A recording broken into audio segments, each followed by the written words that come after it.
kelas 4, selamat pagi Nama Budaya. Nah, hari ini kita akan memulai lagi ya belajar pelajaran pendidikan agama Buddha, yang mana kita kemarin sudah PTS ya, sudah penilaian tengah semester, dan hari ini kita akan mulai lagi materi. Kita akan lanjut lagi di materi ketiga ya. Kemarin kita sudah membahas materi pelajaran 1, materi pelajaran 2. Dan sekarang kita masih lanjut di pelajaran 3, tapi sudah beda judul lagi ya. Judul materi yang hari ini kita akan bahas tentang pertolongan sejati, tapi kita akan membahas tentang menolong dengan sungguh-sungguh ya.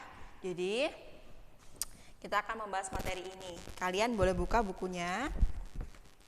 Buku halaman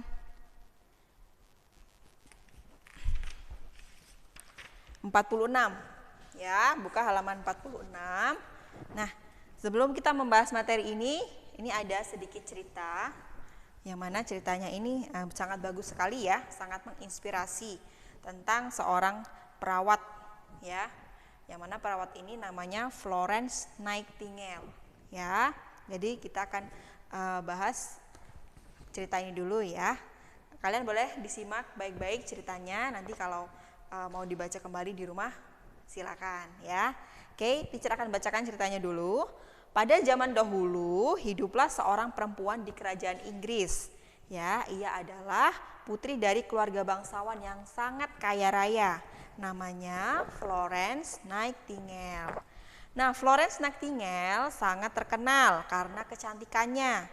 Banyak pria bangsawan yang ingin menikahinya. Ya, akan tetapi Florence menolak. Suatu hari Florence Nightingale pergi berjalan-jalan ke Jerman. Ya, ia melihat banyak sekali biarawati yang mengabdikan hidup mereka menjadi seorang perawat di rumah sakit untuk menolong korban perang. Karena masa itu adalah masa perang. Nah, kemudian Florence merasa terpanggil untuk menjadi seorang perawat. Ia ingin merawat orang-orang yang sakit. Tapi keinginannya tidak direstui oleh kedua orang tuanya, karena pekerjaan perawat pada masa itu dianggap pekerjaan hina dan kotor. Tetapi Florence tidak menyerah. Ia terus membujuk orang tuanya sampai akhirnya ia mendapatkan izin oleh orang tuanya. Nah, pada saat itu terjadi sebuah perang. Jadi Florence bersama beberapa perawat pergi ke sebuah rumah sakit untuk merawat para tentara dan korban perang. Pekerjaannya sungguh berat. Para korban perang banyak yang mengalami luka-luka pada waktu itu. Ya, hampir di sekujur tubuhnya mengalami luka. Ya, dan menderita banyak sekali penyakit pada saat itu. Namun Florence tidak menyerah, ia justru makin semangat karena ia tidak tahan melihat orang-orang itu menderita. Ya, dengan sekuat tenaga ia merawat mereka, tentara-tentara yang terluka tadi, siang dan malam. Dengan sabar dan teliti ia membersihkan luka-luka dan mengganti perban, kemudian memberinya makan. Bahkan menghibur pasien-pasiennya. Pasien-pasien sangat menyayangi Florence Nightingale. Nah, suatu malam ia diberitahu bahwa telah terjadi peperangan di sebuah kota kecil yang letaknya agak jauh. Korban yang luka tidak bisa dibawa ke rumah sakit karena hari sudah sangat gelap dan tidak ada kendaraan. Florence Nightingale lalu mengajak orang untuk menemaninya pergi mengunjungi korban perang tersebut. Ia tidak tega membayangkan para korban perang itu harus menderita kesakitan. Sampai besok pagi, dengan hanya berbekal sebuah lampu minyak di tangan dan obat-obatan, Florence berjalan beberapa kilometer untuk merawat korban-korban perang tersebut. Sungguh besar welas asih Florence Nightingale. Sejak saat itu, Florence Nightingale dijuluki bidadari berlampu. Ya, jadi ini adalah sedikit cerita tentang seorang perawat ya, yang mana dia berasal dari keluarga bangsawan, tapi ia merelakan semuanya itu hanya untuk menjadi seorang perawat ya, untuk merawat orang-orang yang kesakitan ya. Sangat welas asih sekali hati si Florence Nightingale ini. Ya, kita bisa mencontoh welas asih, cinta kasih dari sifat-sifat si Florence Nightingale ini, ya. Ia rela ya berjuang untuk menyelamatkan orang-orang di sekitarnya yang mengalami kesakitan, ya. Walaupun sebenarnya orang tuanya ini tidak mengizinkan ia menjadi seorang perawat, karena bagi orang tuanya itu pekerjaan yang sangat kotor ya, sangat hina, ya. Tuh, tapi karena si Florence ini memiliki jiwa yang sangat besar sekali ya, penuh dengan welas asih, cinta kasih. Nah, akhirnya si Florence ini mendapatkan izin oleh orang tuanya dan akhirnya diizinkan untuk menjadi seorang perawat ya pada sebuah rumah sakit.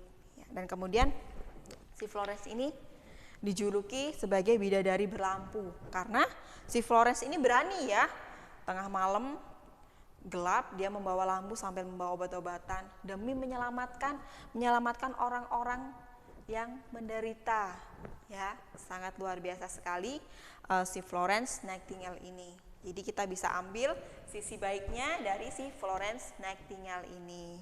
Nanti di rumah boleh dibaca kembali cerita si Florence ini. Nah, kemudian ini adalah contoh teladan dari pertolongan sejati. Ia tidak tahan untuk diam saja saat mengetahui ada makhluk yang menderita. Dengan segala cara, ia akan mencari cara untuk menolongnya.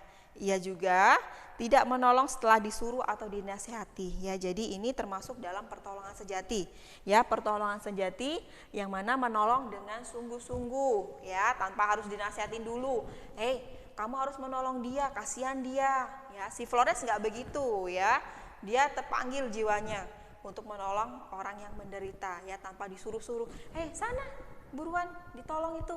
Nah, tidak seperti itu ya, si Florence ini, ya. Dia menolong dengan sungguh-sungguh, ya, dengan ikhlas, ya, atas keinginan dia sendiri, ya.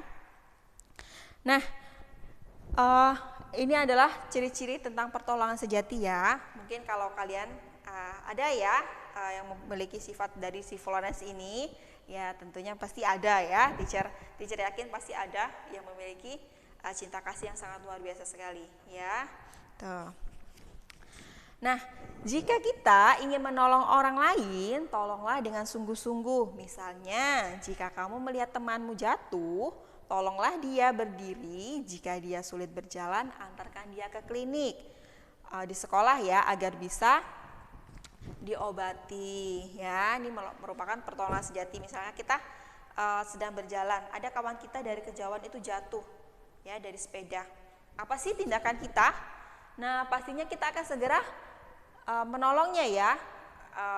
Kalau misalkan kita di sekolah, misalkan ada kawan kita yang jatuh dari tangga ya, misalkan tadi maaf. Nah, kita bisa menolongnya tanpa harus disuruh, hei, itu tolong. Nah, karena kita memiliki jiwa yang sangat cinta kasih ya, welas asih, kita segera menolongnya tanpa dinasihati, tanpa disuruh-suruh, ya. Tuh, dan kemudian kalau temannya terluka, misalkan jatuh, ada sedikit lecet, nah segeralah dibawa ke UKS ya untuk segera diobati. Tuh ya, bukan malah didiamin saja, sakit ya, udah nggak apa-apa, padahal sudah berdarah-darah ya. Tuh, kita harus ini ya, harus cepat ya menolong teman kita yang sedang kesakitan ya. Begitupun kalau di kelas, misalkan di kelas ada kawan main-main ya, lari sana lari sini, ada yang kebentur ya, merah sininya. Nah, segera ditolong, diambilkan obat ke UKS ya, atau diantar ke UKS ya, supaya kawannya itu cepat sembuh ya, bukan malah didiemin aja. Malah biasanya malah ditertawakan ya kalau ada temennya yang jatuh. Jatuh. Nah, itu tidak boleh ya. Kalau ada temannya yang kesusahan, harus dibantu ya. Kalau melihat teman yang jatuh juga harus ditolong ya. Tuh, itu merupakan pertolongan sejati dengan sungguh-sungguh ya, bukan malah meminta balasan. Saya nolong kamu, tapi nanti kamu ini ya, belikan saya es krim. Nah, tidak boleh ya, tidak boleh meminta balasan ya. Jadi kita harus menolong tanpa pamrih ya, harus dengan sungguh-sungguh, harus dengan keikhlasan kalau kita menolong. Jika kamu menolong ibumu mencuci piring, lakukanlah dengan sungguh-sungguh. Jika kamu mencuci piring asal-asalan, piring masih akan kotor dan bisa membawa kuman penyakit. Jika kamu mencuci piring dengan asal-asalan, piring bisa saja jatuh dan pecah. Nah, ini biasanya bagi yang cewek-cewek ya, niatnya mau bantu mama cuci piring ya, tapi karena masih kesal sama omongan mama yang sebelumnya, jadi cuci piringnya asal-asalan ya, asal-asalan. Tahu-tahu sudah ada 2 yang pecah.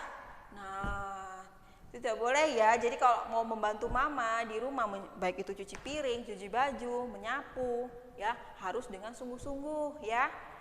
Dengan tidak penuh dengan kekesalan ya, cuman gara-gara omongan mama tadi bikin sedih ya, bikin sakit ya, sehingga masih kebawa terus ya. Kalau bisa harus dengan sungguh-sungguh ya, tuh ya, tidak boleh asal-asalan juga, biar piringnya tidak pecah semua ya.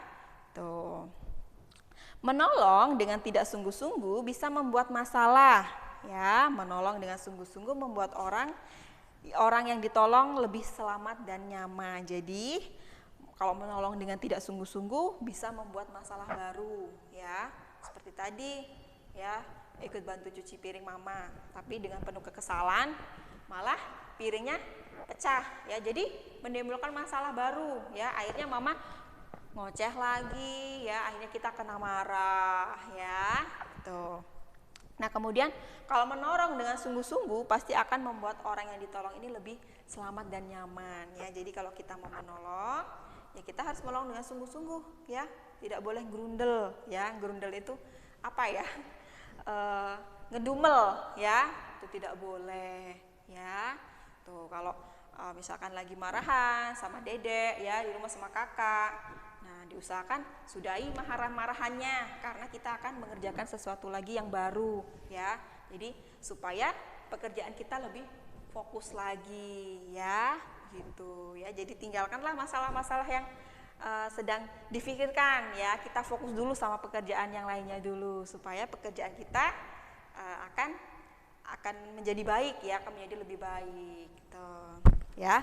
Mungkin itu saja yang bisa teacher sampaikan untuk pelajaran 3 ini di materi menolong dengan sungguh-sungguh ya. Jadi nanti bisa dipraktekkan ya di rumah ya. Kalau menolong mama, menolong papa, menolong kakak, menolong adik harus dengan sungguh-sungguh ya. Tuh, tidak minta balasan apa-apa ya.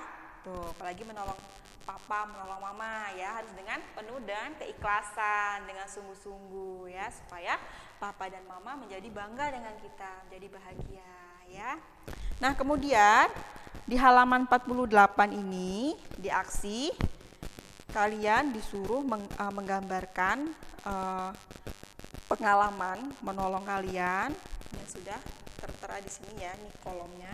Jadi kalian punya pengalaman apa nih tentang menolong? Misalnya menolong hewan ya, atau menolong teman yang terjatuh. Nah, kalian bisa gambar di sini ya. Terserah mau gambar teman, menolong teman atau menolong hewan ya. Terserah di sini di kolom ini. Nah, kemudian ceritakan pengalaman kalian ya. Misalkan begini, pada suatu hari saya menolong teman saya terjatuh pada waktu lari-lari di sekolah, dan kemudian saya menolongnya, saya membawanya ke UKS dan mengobatinya supaya ia bisa sembuh kembali. Nah, di sini gambarnya ya, di sini tulisannya. Nanti dibaca lagi petunjuknya ya. Oke, itu saja yang bisa teacher sampaikan. Nanti tugasnya seperti biasa dikirimkan melalui Google Classroom. Oke, itu saja yang bisa teacher sampaikan. Semoga bermanfaat bagi kita semua, dan teacher akhiri, selamat pagi, namo buddhaya.